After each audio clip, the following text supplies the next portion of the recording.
Hello, hello, praise the Lord, praise the Lord. Ngasigi Wednesday numitki live amuk laksari.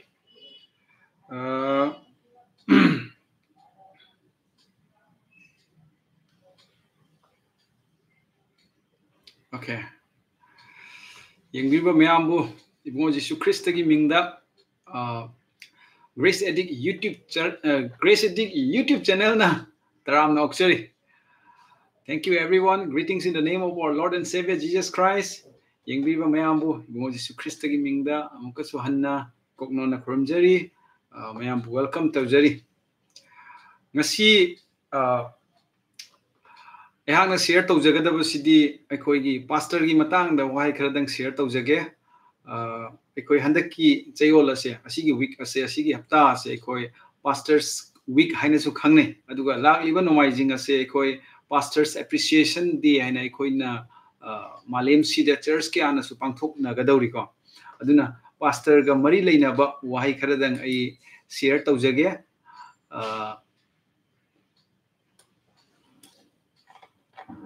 Ngasigi message ase haibatare message nate short sharing ngasigi short sharing say today's short sharing is related to our pastor as the coming Sunday is our pastor's appreciation day. Pastor appreciation day ni pastor gi matang na khara ngang batare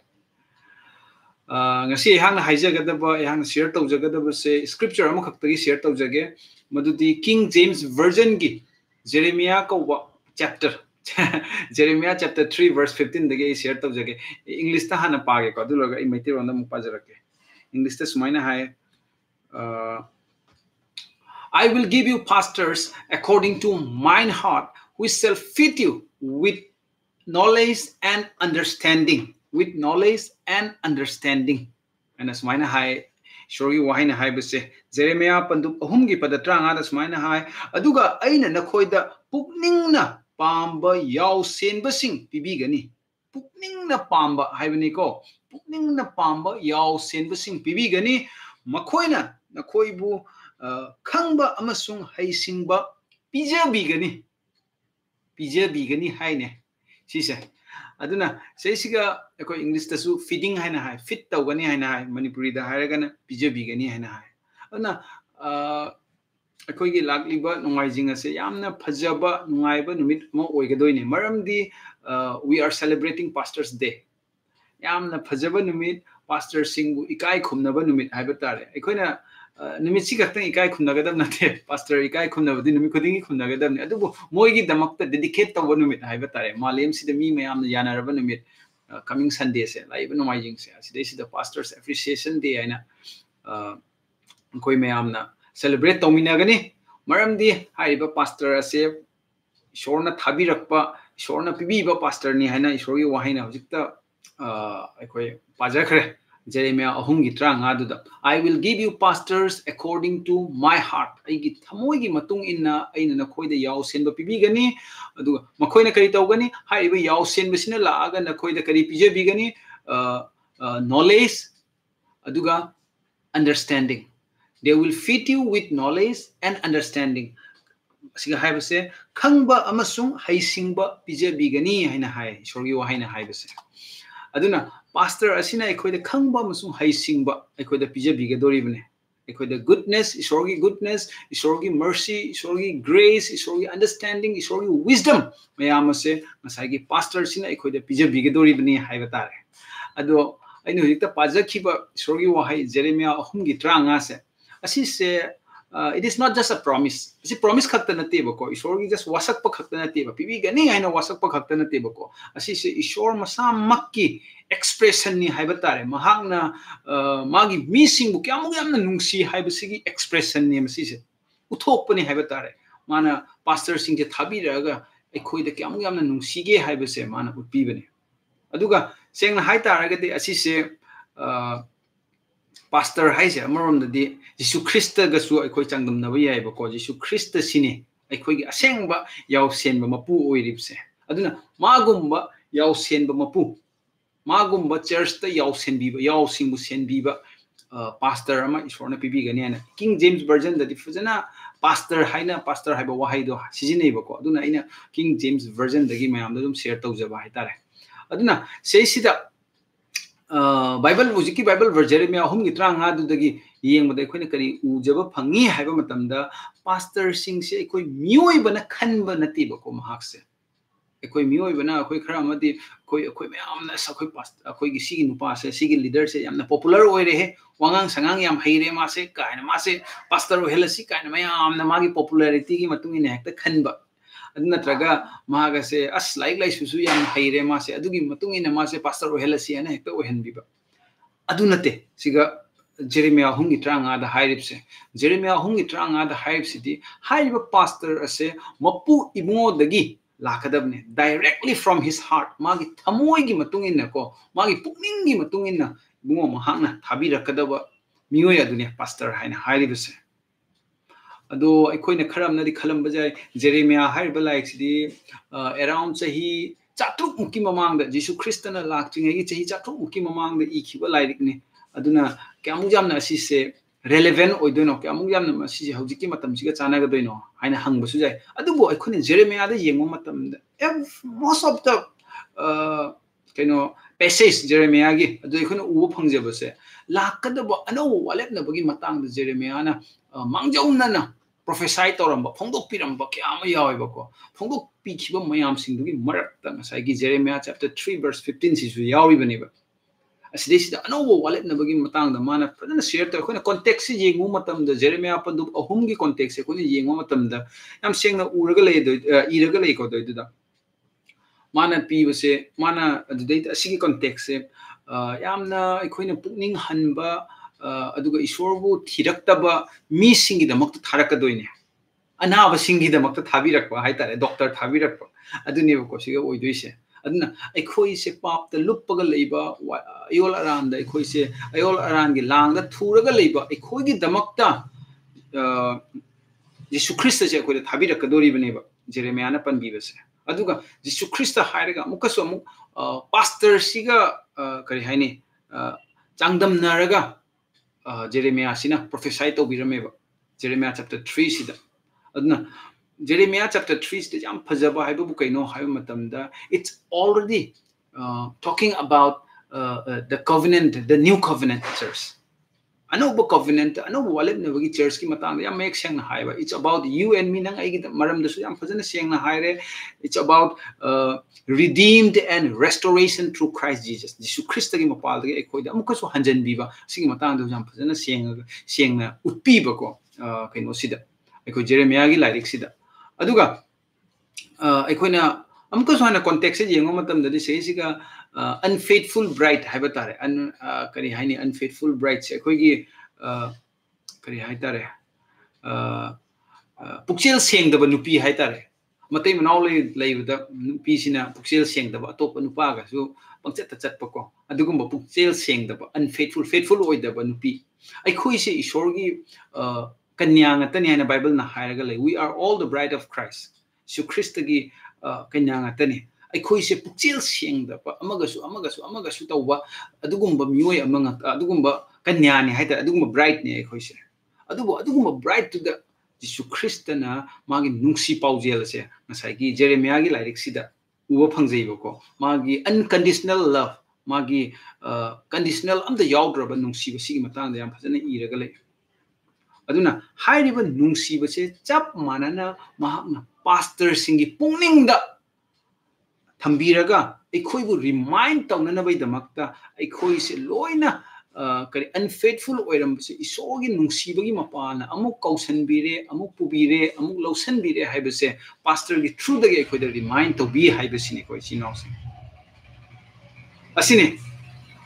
God has placed pastors in our life to remind us his grace to remind us the teaching about his truth and also to walk with us in our spiritual journey aikoi thawai gi oiba journey sida aikoi pastor na aikoi gi damakta chatpi ba ko aikoi ga loina na chatpi ba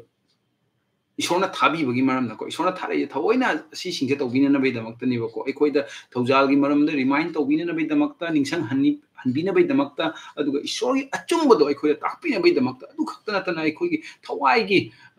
ꯊꯥꯖꯕꯒꯤ ꯂꯝꯕꯤꯗ ꯍꯦꯟꯅ ꯆꯥꯎꯈꯠꯅꯅꯕꯒꯤꯗꯃꯛꯇ ꯑꯩꯈꯣꯏꯒ ꯄꯨꯟꯅ ꯆꯠꯍꯟꯕꯤꯅꯕꯒꯤꯗꯃꯛꯇ ꯄꯥꯁꯇꯔꯁꯦ ꯑꯩꯈꯣꯏ ꯆꯔꯆ ꯈꯨꯗꯤꯡꯃꯛꯇ ꯏꯁꯣꯔꯅ ꯄꯤꯕꯤꯕꯅꯤ ꯍꯥꯏꯕ ꯇꯥꯔꯦ ꯑꯗꯨ ꯍꯪꯕ ꯌꯥꯕ ꯋꯥꯍꯪꯗꯤ ꯄꯥꯁꯇꯔ ꯍꯥꯏꯕꯁꯦ ꯀꯅꯥꯅꯣ ꯏꯁꯣꯔꯒꯤ ꯄꯨꯛꯅꯤꯡꯒꯤ ꯃꯇꯨꯡ ꯏꯟꯅ who are pastors according to God's heart ngasai Jeremiah 3:35 da haikibagumna aigi thamoigi aigi pukningi matung inna nakoida yausenba pibigani haibado yausenba se kanano who are the pastors aikoi yengminase pastor haibase number 1 da aikoina khangadabasidi the first thing we need to understand this is pastors are God's gift pastor haibase ishorgi subtagi khudol ni nang aigi dama pastor haibase nang aigi damakta isorna pibiba khudol ni haibase ekoi number 1 khangminasi ba ngasai Jeremiah 3:15 da haibado isorna hai I will give you pastors according to my heart haina haiba I will give you pastors aduna takpadi isorna pibiba khudol ni nang aigi damakta pastor haibase now sing aikoi church ta pastor laibase just accidentally as soina masi oikibani he ikhang khangaudan accidentally oikiba pastor ni kaina khanbiganu ko mahak ase pastor ado he or she is a divine appointment haibase khangbiyo he is completely from God he is a gift from God for our life and to our church aikoi church ki damakta nang aigi personal life ki damakta isorna pibiba khudol ne pastor haibase aduga pibiba khudol se kari tawna bai damakta no mahakna aikhoida pijana na bai damakta ngasai ge na haije khibdo kaino khangba amasung haisingba pijagani haina haiko knowledge and understanding to fit knowledge and understanding haina English ki Bible da sumaina hai Manipuri hairagana khangba amasung haisingba se pijana na bai ni haina hai fit haini ko fit haise pijaba aduba mukasu hojikan sidi fit ki mahutta bit tawosu leiba ko phubiba bit hairaga di phuba ko pijabagi mahutta pastor sing de khoide phubiba su leiba adubu isorna di kaidong nong da phu haina haide mana ka pairaga wara u haide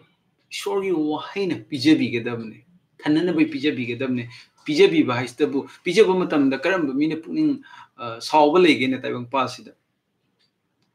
aingondo oksa thongba hawba oksa thonga pija taraga di ai anti harawni bako aingondo nga thongba ilisa thongba parana thonga pijara di harawni ba ai sawroi ba ilisa thongba pijara ga sawba mi adudi ai khangdre moi gi damakta di hajer roi ai gyan ta dre ma khoi di adubu pijaba matam da mioi khuding mak se haraw doini aduna isorgi wa haina haibase isorna ai khoi gi damakta pastor pibi base ai khoi da pijana na bai damakta pibibani haina hai ekhoibu mahaki knowledge and understanding ado ekhoide pijana na bai damakta pastor sing mahang thabirakpani haiduna isorgi wa haiduna le yam sengna pallaga leire ko atopa scripture amta chalo ai ngasi gi Jeremiah sikaktane aina mayam da dum share tawjagadab sikaktang das ai gi isorna phongdopiba khara khakta ai dum expand tawjaraga matam su yam sangna lawjaroi ko ngasi sa aduga makhatana asengba pastor amko soi haijege asengba pastor adudi misingbu condemn toroi asengba pastor haise isorgi pukningi matungina lakpa pastor duniko asengba pastor haise taibang pan bagi ai pastor oininge hekta pangoi oiraga mado taibang pan gi mieng dadi mahak pastor oiramba jai mahaki I card ta pastor haini iramba jai adubu isorgi mieng dadi mahak ado isorgi pukningi matung inna lakpa nataba oiba taragadi mahak ado isorgi mieng dadi pastor oidriba ko ichino sing aduna asengba isorgi pukningi matung inna lakpa pastor adudi kaidonung da nangonda condemn toroi church ki singlupta ichino singda yaw sen baduna kaidonung da condemn toroi haibasine ikaiba pibiroi criticize tawbiroi aduga control tawna bai su hotna roi ba ko asidi aina yaw sen mani seisiga aina shepherd ni aina karino aina pastor ni aduna aina haiblo ingadam ni haina kai haitare condemn kaino tawbudo rule tawbudo control taw tharakpado taw roi badu do du sung taw roi ꯑꯗꯨꯃꯥꯏꯅ ꯇꯧꯔꯛ ꯇꯥꯔꯒꯗꯤ ꯑꯗꯨꯝ ꯈꯪꯕꯤꯔꯣ ꯃꯁꯤ ꯏꯁꯣꯔꯗꯒꯤ ꯂꯥꯛꯄ pastor ꯅꯠꯇꯦ ꯍꯥꯏꯕꯗꯣ ꯅꯉꯣꯟꯗ ꯏꯀꯥꯏꯕ ꯄꯤꯔꯣꯏꯕꯀꯣ ꯃꯤ ꯈꯔꯗꯤ ꯄꯥꯁꯇꯔ ꯈꯔꯗꯤ ꯄꯥꯁꯇꯔꯅꯤꯗꯤ ꯍꯥꯏꯔꯒ ꯆꯔꯆꯁꯤꯗ ꯃꯥꯅ ꯑꯗꯨꯝ ꯀꯟꯇ꯭ꯔꯣꯜ ꯇꯧꯕꯒꯤ ꯍꯣꯠꯅꯕ ꯑꯩꯅ ꯍꯥꯏꯈ꯭ꯔꯗꯤ ꯂꯣꯏꯔꯦ ꯍꯥꯏꯅ ꯑꯗꯨꯝ ꯃꯣꯛꯑꯒ ꯂꯩꯕ ꯃꯤꯅ ꯍꯥꯏꯕꯁꯦ ꯑꯝꯇ ꯇꯥꯗꯕ ꯃꯤꯅ ꯍꯥꯏꯕꯁꯦ ꯑꯝꯇ ꯂꯧꯗꯕ ꯃꯥ ꯈꯛꯇ ꯂꯣꯏꯔꯦ ꯃꯥꯅ all in all A to G A to Z ꯁꯦ ꯃꯥ ꯉꯥꯛꯇ ꯑꯣꯏꯔꯦ ꯑꯗꯨꯒ ꯇꯣꯏꯅ ꯃꯤꯁꯤꯡꯗ ꯏꯀꯥꯏꯕ ꯄꯤꯕ ꯃꯈꯜ ꯃꯈꯜꯒꯤ ꯏꯀꯥꯏꯕ ꯑꯣꯏꯕ ꯌꯥꯏ ꯑꯁ ꯅꯪ ꯉꯔꯥꯡ ꯅꯍꯥꯟꯇ ꯅꯪ ꯖ꯭ꯋꯥꯔ ꯁꯥꯟꯅꯕ ꯅꯠꯇ꯭ꯔꯥ ꯑꯗꯨꯅ ꯖ꯭ꯋꯥꯔ ꯁꯥꯟꯅꯕꯗꯨꯅ ꯅꯪꯁꯦ ꯆꯔꯆꯇ ꯀꯥꯔꯛꯄ ꯃꯇꯤꯛ ꯆꯥꯗ꯭ꯔꯦ ꯅꯠꯇ꯭ꯔꯒ ꯏꯀꯥꯏꯕ ꯄꯤꯕ ꯍꯥꯏꯇꯥꯔꯦ ꯑꯁ ꯅꯪꯁꯦ ꯆꯔꯆꯇ ꯇꯥꯏꯠ ꯄꯤꯗꯦꯅꯦ ꯍꯟꯗꯛ ꯊꯥꯁꯦ 이까이 따옵니나과 너무 빤슬락다 알겠디 아도 이까이버 피버 미부 condemn 떠버 시세 쇼르드기 락포 파스터 나테 하이베스네 이시노스 쇼르드기 락포 파스터 시디 제레미야 humgi 트랑아기 마뚱이나 그리 하이 he will feed you with the word of God 쇼르기 와하이도 피제비도이네 쇼르기 와하이도 피제비도이네 쇼르기 힝버기 딴나도 아도 피제비도리네바 थौजागी वपावदो अदु पिजेबी दोरिमने नंगोंदा अदुगा अनौबो वालेपनबगी असेंगबा understanding true understanding of the new covenant अनौबो वालेपनबसे ममुत्ताना एखोइदा ज्ञान ताहन बिगदोरिबनेबको अचुंबा पास्टर अदुदि अदुने सिनौसिंग असेंगबा पास्टर हाइबसे अखोई मरक मरक्तदी अखोई चर्चता लेरिबा पास्टर से अखोइना के हतारे अस मासे अखोई खंगपोंतेबको महागासे असेंगो पास्टर ओइदोइरा नत्रगा ईश्वरना असेंगदबो ओइदोइरा हाइबसे अदुबो अखोइना मरक मरक्ता करी खली अस अखोई पास्टर सिदी चर्चतगी अदुम मांगोंदा कनागुंबा अमना फाइनेंस तौरगा कनागुंबा अमना स्पॉन्सर तौरगा थागी मासे तोलो फंगिनी कायनेको मासिदि माइ तौफम थोकपनी कायने कोइ खनब लेबा थोइदबा हाइतारे pastor नंगांगिदो करिनो हाइना as a member ama oina member amagi miengdagi su yengsiba ngasai na haijekibna pastor amagi miengni ko pastor sidi madi yamna sengna thabak tawgadabne mi bu pungning na haloidabani isori waina chumna sengna pijabi gadabne mingonda adudi pastor gi mathau oire ado ekhoi bujik members singi mathau su yengsiba ko ekhoi se member ama oina church ki member ama oina pastor gi makhada ekhoi je leirimne ngasidi aduna ngasi ekhoina marak marak ta sumaina su khanba leiba pastor sti mai mathaune tawrise mai mathaune prayer tawbase mai mathaune ishorgi wahai sandokko se magi mathaune aduna thawoida ba haitare maungda di paisa pirimne du ta tawna bai haina kaina ekhone khanba ko adu oitara de khoina yamna section bado section ba matam do yore haijani maram di pastor haibase ina ngasa haije khibdo pastor haibase pangoi oiba natte ba accidentally oiba natte ba pastor haibase ishorgi thamoi dagi lakpa ईश्वरगी अनिंगबगी ईश्वरगी पुंगनिंगी मतुंगिना लाखपनी हाइबा ताइ pastor हाइबसे अदुना इखोनि इकाइ खुमनगदमनेबा इखोनि इकाइ खुमनबसे इखोगी इथौने pastor सिदा इखोनि respect तौबा इखोनि honour तौबसे इखोगी इथौने अदुगा इखोनि हाइबा pastor सिगी दमक्ता इखोनि मतम चुपदा prayer तौबसे इखोगी इथौनेबा करिगी मरमगिनो मरमदी your pastors pray for you when no one does kana gumba na nangi damakta prayer to bidama matam nangi pastor na nangonda prayer to bigani ba hairiba asengba chumba pastor se nangi asengba ishora thabira ko pastor se asina nangi damakta prayer to bigani ba aduga nahaki thajabat na sotharakpa matam da nahaki pastor duna nangonda kai haini nangi thajabado boost up tawna ba thajabado hen hengalakna bai damakta nangonda nuksi wapaw do pibigani ba ishorgi wahai dagi aduga nangna kana leitaba matamna nangi damakta lepirakani ba ko pastor duna maramdi pastor haibse jisu christ bu represent tawri bani ba jisu christ gi picture duni ba mana keno tawduri se magi role se church sida aduna kai haini god did not design pastors to be optional in our life option natte pastor haibase pastor ama leiraga ina thoi daba haibase chumde bako pastor haibase optional su natte ba ai pastor later su jaida ai loin khangi kana muk pasu yade ba pastor haibase isona thabi reibne nangi damakta leitaba jadraba very essential oiba part of your life in order to grow spiritually thawai rom the hena chawkhana na bai damakta isona pibiba miyoine pastor haibase just like a shepherd care for his flock A pastor is called to protect, is called to nourish, is called to guide God's people. Yaw sen baduna magi yaw singbu ngak sen bibagumna ko pastor aduna nakoi bu ngak sen bigani church ta nakoi da pija bigani isorgi wahaina aduga isorgi missing bu achumba lambi da guide to bigani ba yaningi ko mya asi haire na pastors yamna perfect oigani haijabna chadeko pastors isu nang aigumna mini aduna masu perfect oiroi magi asonba kya amasu leigani maga se perfect natte tau maga se ibungom mahaki thamoi dubu carry tawraga chatpa mioi ni haibase kawbigano ichi nausi karigumba na khoi gi church da haiba asigumba isorgi thamoi ga yamna naknaba pastor ama leiba taragadi nahakpu nungsibiba pastor ama leiba taragadi nahakpu chumna niom chumna takpiba pastor ama leiba taragadi natraga nahaka loina nahaki punsi da punna chatmina ba pastor ama leiba taragadi nahak yamna okay haini yai phabani haibase haijaning ai chinawsing ai isagi example ama pijege ko ekhoi gi church da aina hojik leise ai Delhi dani leise to Delhi sida aina kari church se ai pastor se koi Manipur dagi ne maitai di natre adubu kaino ne rongmai ni haiba tare Tamenglong dagi ado mase kyamuk yamna nungsi haiba matam da ko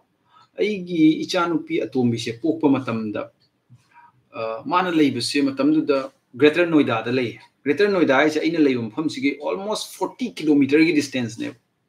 kilometer ni phu mu ki lap nei ba ko khoi yum nom da khala jengo kilometer ni phu se kai de kai bo oi gani haib ado kilometer ni phu gum lap na ba se ahing sida ai nupi se hospital da pukhat ka dawa angang una bagi ai atombi chanupi atombi se popoi matang da ni ko ado ahing du da mana phone tawre khoina thoina lakpiu pastor haina ko bosu nati ko mana kilometer nifu do mathanda gari thauraga lae magi gari ama lei magi four wheeler ama du thauraga lae hing du da up and down to and fro ko hospital daina yum hospital yum chatok chachin pastor mana ikhui gi damak to biri ba khala yeng ko sigum pastor se lei sinawsing pastor haibase nangbu nangina thakta boss oina phausa as nang tawgadamni nang aibu seba tawgadamni aina haiba nang ingadabni adugumba pastor oita ga di chenthok pi khro adugumba church dagi haijeninge ko asi haina ekta chelu haibadi nate ko adum ai wa ne dum haijeripse adubu asengba isogi thamoi dagi lakpa isogi pungning dagi lakpa pastor adudi nangi damakta lepirakani ko seba tawrakani ba nangonda mana boss oijaraga su boss oina taroi bako akhoi gi thaje bagi punsi sigadi there are two types of leaders one is called leader one is called boss hai sidi pura mukhai ga bhamdoi ne nangna ingoda seba tawaina adu leader adu di kaino taroi ba kai hai tare seba nati mana oina seba tarakani bako that is called leader punna chatmina gani ba nanga boss tu mana hana chakhakhra nang lau kaina maning de korokpa natraga no han chakhalo kaina ko haidi boss to wa haitare adubu asengba pastor adudi asengba leader oigani magi pukning da manai gi pukning do leigani ba seba to bagi pukning do leigani ba Jisu Christ na magi seboki khong chambi khibdo adugum bagi pukning do leigani ba ko just show up to bagi khong cham do nate camera photo kapaga WhatsApp natraga Facebook ta kari da thangat pagi photo kap yana na bagi khong chambi bu nate ko ta seng nam pukning dagi mi gi seba tawning ba pukning ado leigani ba seng pastor haibasidi adugi maram na ni ngasai Jeremiah gi ahum gi tranga na haibase sorna hai I will give you pastors according to my heart who will fit you with knowledge and understanding haina haibase knowledge ka understanding ga loina na nangon da pijabi gani haina haini fit you not beat you don't confuse not beat you kari guma nangon da phura ba wahaina khangde kari na khangde nang bai kai nang halaba nangon da puning na halaba adu itar ga di adugi pastor do kai haini hoi matang lei ko nang na aran ba thabak adum torok tar ga di mana privately church ki mamang da misingi mamang da nataba tuminna nangon da personally kauraga sumain to se phatte khote haina adu di ngangbam thoye pastor ama oina aina haijei se pastor congregation manung da nangon da pinpoint tauraga wa ngangak pagumba as nang se tai pidri kai gino kaina नत्रगा नंगी Ming direct पंद्रगा जो type पीदब मी यम यावरे अखोई church पीगदबनी कान सोंदती type पीदब मी दुदी इकायबना मको ममाजे थंभम लेतदना मथंगदा church अमुक लाक्त्रे अदुगुम्बो ओइतारगदि चुमदे अइना हाइजनिंगिसे मिकअप थोको मतम जौरे अदुगुम्बा pastor लेबा तारगदि येंबिरिबा आइगी video से येंबिबो पास्टर लेइ तारगसुको अदो होय असिने अइना हाइजनिंगिसे इसोरदगी लाखो पास्टर अदुदी मतम चुप्पदा नंगी दमक्ता लेपीगनी मतम चुप्पदा नंगी दमक्ता कई हाइनी नंगी नंगोंदा अचुम्बा वाहे अचुम्बा थौजाल अचुम्बा नुंसीबा अदु नंगोंदा पिजबीगनी हाइबसने सिनोसि अखोई खंगमिनसे अखोई एग्जांपल अमा पिजेगेको सेसिगा अखोई समुद्रदा जहाज चटपो मतमदा अखोई लाइट हाउस लेना अवांगबा लाइट हाउस टावर अवांगबले मथक्तगी मई स्माय कापतो लाइट हाउस अदैदुदा लाइट हाउस कीपर अमा ले दुगैदु लाइट हाउस सेनाबा नुपा अमा ले हाय दुम वारी ने सि जस्ट इलस्ट्रेशन असेंग थोको वारी नतेको दुम आई दुम मयामदे ज्ञान ताननबगी एग्जांपल ओइना वारी मदुम लिजेगे तौने अदो हाइरिबा लाइट हाउस कीपर सिना करी तवी हाय मतमदा मादी थाव दो हापगा मई से थालिमनिबा मयामदा अदो मी थंगनबदुदा थंगनबा अदुगी खुंगंसिंगदगी मी से लागा अस थाव दो खरदंग लौजगे अखोगी युमदा थाव लेहौदे हाइना हायरे पास हजिकी नुपादुदी नुंसीबनिना मी सिंगदो दुम खरा पिबिरे अमुक मी खरा अमुक लाय अमुक पी खरा अमुक लाय दुम थावदो दुम पिथोकी थावदो दुम पिथोकी नमाई थावसे अमता लेहौद्रेबको हजिकती नसाइदि मासे लाइट हाउस कीपर ओइना लेरिमनी मीगी मंगाल मी सिंगदो मंगाल उतलगा लेरिमनी अदुना हजिकती थावदो लेटरना मंगालदो थोक्त्रे मंगाल थोक्त्रमने जहाज तो हजिकती एक्सीडेंट थोएबा वेदि कनागी मराल मीना लाग मांगोदा हंगे नंग कैदौबगी मंगाल थोनद्रिनो हंगको मतमदा मादि हायरे हजिक मीगी दरकार ताब थाव खर ले अदुदो अइना पिथोरे मोइसे यामना दरकार ओय अदुगी मरमना अइ सिसे ngaला लौद्रे अदुगी मरमना एक्सीडेंट तौबने योंको मीनी बौजिकिसे असिगे एग्जांपल से कोई पास्टर गा थमगा येंगसिबा पास्टर सिसु असिगुमना अखोइगी दमक्ता लाइट हाउस ता थबक तौ मीगुमबनिबो को मासे अखोइगी दमक्ता मंगाल उपिरिबनिबा अदु महाक्से मिओइबा अमो ओइबनिना मागी थावदो मागी मंगाल थोकनबा थावदो लोइखिबसु याइबा